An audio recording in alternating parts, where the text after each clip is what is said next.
Hey guys, welcome back to my channel. My name is Linda. If you're new here, don't forget to subscribe to my channel. If you are a returning subscriber, thank you for the support. Thank you for everything guys. Yani, thank you na support. Na appreciate sana na watambua. So guys, today it's not a crime story. It's a lifestyle, vitu tu za kawaida zenye ziwapen kwa life za watu. So mostly muongea about marriage sijui mbona, but I always talk about it ama vitu tu za life, in short, raising kids and all that. So today nimeona niongee kama we ni dem uko 20s, 30s, not really 30s, 30s umeenda tuseme 25, 26 there. What do you look for in a man? Unataka kuoleka, it's not like kuoleka is a must in life, but hiyo time ikifika you feel not everybody by then anataka kuwa married. Si kila mtu, sio kila mtu anafilio ni lazima ikwe passage kwa life. Kuna watu wengine wanataka that something donors wapata watoto and they're done. So kuna wenye wanataka kuwa married kama mimi marriage is a must for me, because I feel like if you have a kid lazima ukwe na a stable environment for them, and a stable environment ni baba na mama. So kama uko 26, so mostly by the way dem koja fikisha 26 ujue unatafuta bwana ufanyie nini, because there's a lot for you to learn before you get there. So uko 26 ama uko 23, whichever, but between 22 to hiyo 30, what do you, yani ni characters gani unafaa look out in a man useme this is not the person for me, ama ni vitu gani zo unaangalia, ama ni red flags gani? I'm going to give you zile zenye nimelearn kwa hiyo time kidogo nimeishi kwa hii dunia, hiyo tu time kidogo yenye nimefunzwa adabu kwa hii dunia. So for me, one thing yenye nimenotice about men, look out for a man mwenye miaka yake imeenda. This man ako maybe 40s na hana bibi, maybe ako na mtoto, na unampata maybe anaishi place ka Runda, anaishi kwa maisonette, ako na nyumba smart, ako na gari smart, but hana bibi. What? Jiulize, like hii time yote vile wanawake ama ndio wasichana wanapenda wanaume wako na pesa, yeye mbona hajapata mmoja? Mbona hajapata? There's something wrong. And maybe that thing that is wrong itakufanyikia if you are not going to be careful.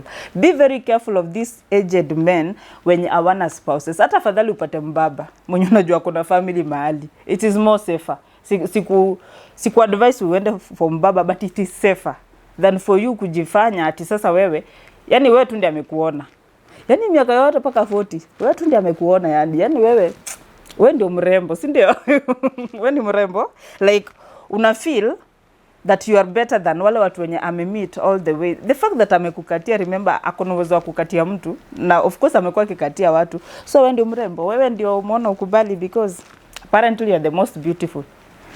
But I work hivyo. Something is wrong somewhere, and it might hit you saying you are far along kwa hii marriage, ama vitu mob zishafanyika yenye uwezi rectify, uwezi go back useme let me do what? Let me do away with this marriage. For example, most of the time, for us ladies, unapata if you are married and it doesn't matter ni age gani, hata kama ni huyo an aged man na ushapata watoto, inakuwa hard for you to leave your marriage. Kabisa, like it's hard to leave your marriage because now una feel like you are hurting your kids in the process. But in the same sense, you might also hurt them ukiwa bado kwa hiyo marriage. So it's a really confusing situation. So just look out. Kwa careful. Ni nani huyu na date? Ni characters gani ako nazo? Vitu kama hizo. So number 1, look out for that age. Afadhali hata akue mbabas mwenye unajua tu kuna family mahali, kuna stability fulani ako nayo, kuna some humanity ako na, kuna tu kaka character na portray kama kuna family, but kama ana, it's more dangerous. I'm not saying wenye wako nayo hawako dangerous, but if they don't have a spouse or they don't have a relationship somewhere, they are just isolated, wanaishi Runda, wako na gari smart, wako yani maisha yao ni smart, and yet this one thing called a wife hana. Be careful. Another thing yenye unafaa look out for, a man mwenye Yani yeye mfuko yake mfuko yake ni kama kuna nyoka ndani. Yeye hata utaiona pesa yake. It's not that it's not that he's not taking care of you. Ana take care of you 100%. The problem is hautawaiona pesa yake hivi achukue akupatie. You go somewhere buying something, anakwambia nitumie till number. You go somewhere, yani wewe pesa yake hujawahi shika. But anything that comes na hiyo pesa yake, hata gari utabaiwa, but pesa yake huwezi shika. This is sijui, just look out for that person, because this is what you are going to be like for the rest of your life. Na kama he is able kukuonyesha hivyo na he is just a boyfriend, what happens when now you are a wife? It's even worse. So look out for such kind of a person. Number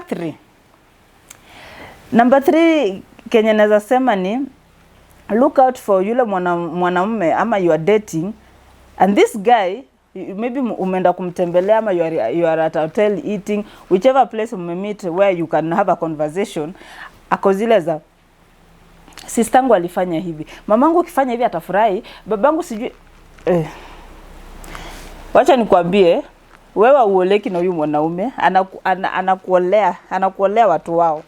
So he's like trying to tell you what the parents want, what the sisters or the siblings want. Yani it's all about his family. It's not about you. So wewe jua tu kinge kwa hiyo marriage, what you're going to deal with is his family, because ukifika kwa hiyo marriage hautawahi ongea anything. You say something, utasikia wacha nikaulize madhi. Something wacha nikaulize father. Wacha niulize sis.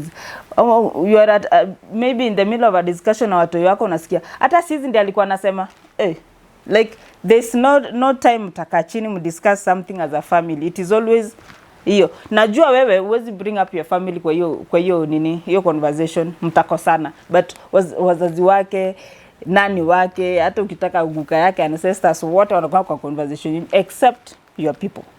Be very careful of such kind of a man. Like yeye, in fact ni kama unakuwa married to a mama's boy, mwenye ana carry everything else from his family bringing to you, na yani anataka ukwe na hiyo, nisijui nikwambia aje, yani it's like wewe umekuja kwetu, so do things the way we do, of which that's what we do when we get married. You do things the way kwenye Amerika zinafanyika, but isikai ni kama ni slavery. Isikai ni kama nao nimetoka kwetu nimekuja huku, sasa you are using me just because I think you understand what I'm trying to say.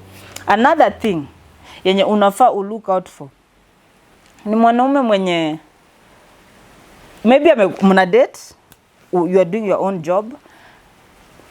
Inaweza kufanya job, inaweza kwa maybe uko shule una hustle, whichever ile kitu unafanya tu, but I'm sure huwezi kuwa tu hivi unamungoja. There's something you are doing. Na mostly unapata mademu maybe uko shule, maybe you are in the process ya kwenda shule, and mostly hizi marriage ndio stop mtu hata maybe in the process ya kwenda shule. Sasa shule tena uendi, ama ulikuwa shule sasa tena umeacha, ama umeshika ball. Vitu mob zu happen in the midst of your sijui dating and all that. So unapata maybe amekupata unafanya course fulani huko, ama unafanya job fulani, alafu unasikia anakuambia I will marry you, na ukae kwa nyumba, I go and work, nikuletee pesa.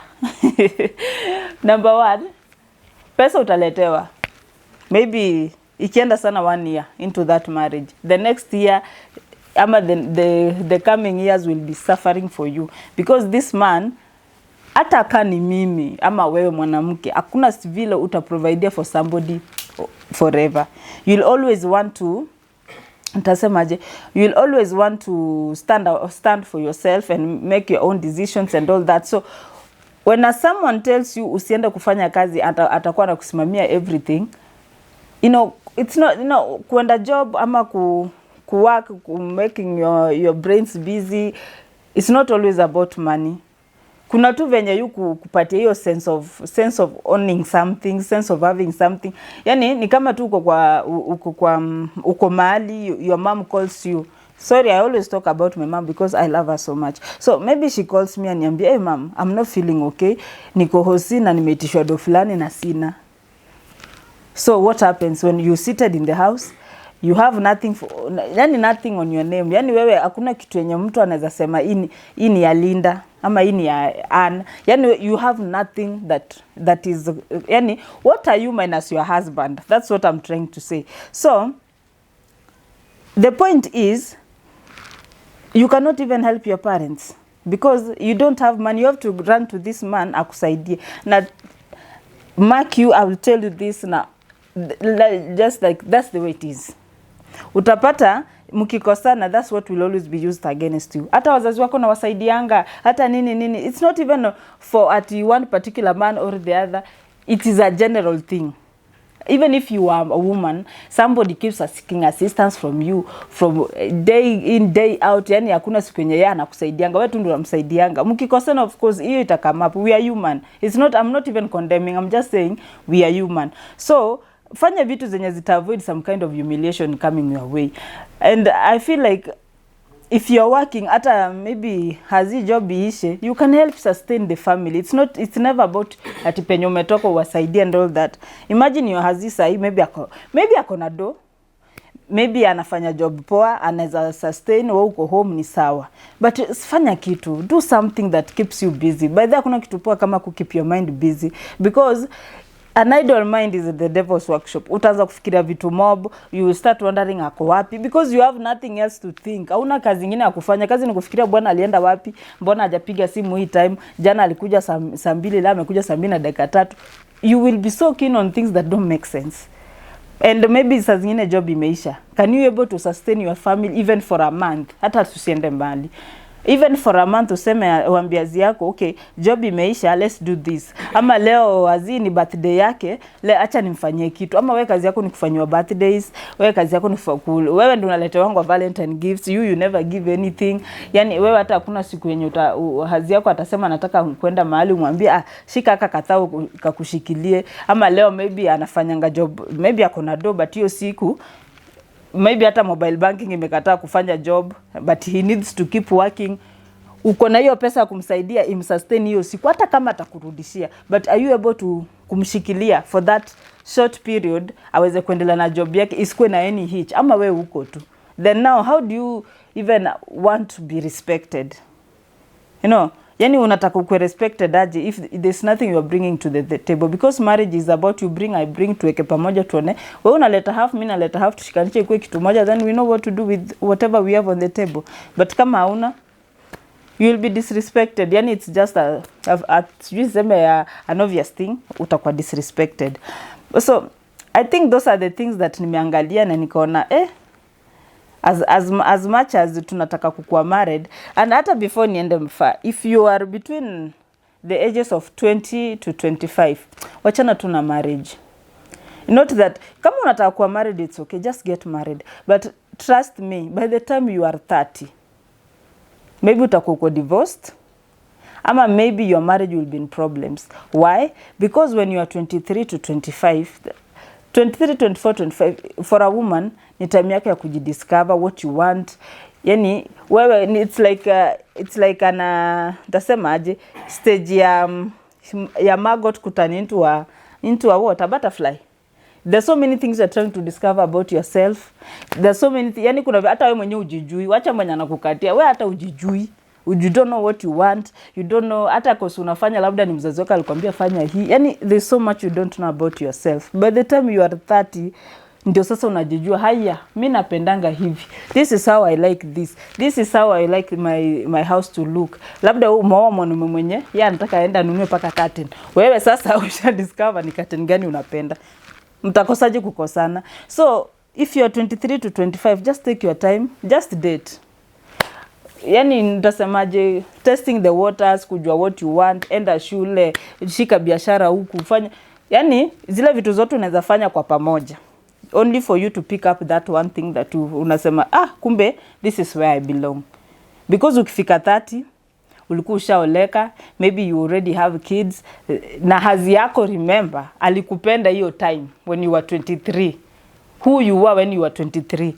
He will not like who you've turned out to be. So mtaend up to arguments always, my issues kila siku, because this man has woken up to somebody he never married. Mimi sikuwa mtu anakaa hivi, ni wao mtu anakaa hivi. All of us sasa ataanza kusema nowadays uko na kichwa ngumu, nowadays unajifanya uko independent, because you've discovered yourself. That is not the way you were wakati alikukati. Alikupenda venye ulikuwa unakaa ukiwa hiyo 23. Apendi venye uko saa hii. So it will lead to arguments. So wachana nini marriage, wewe tu date. Ukifika 26 27 fikiria marriage, because kidogo unajishikanisha wewe ni nani, maybe you knew shamaliza, umeshajua huku nje ni nini. Please tujipende tu, because utaenda up kujichukia into depression, watu wanauana huku nje. Just be careful. That is what I had for you guys today. I hope you liked it. I hope you share. Above all, comment. Guys, nimesema mo comment, because that's the only way we can interact. Siwezi meet everybody, but at least mkicomment naweza jua what you want, what you don't want. Hata hate comments it's a good thing. Nasikianga hiyo ndio usukuma watu. Simunisukume basi. Thank you guys.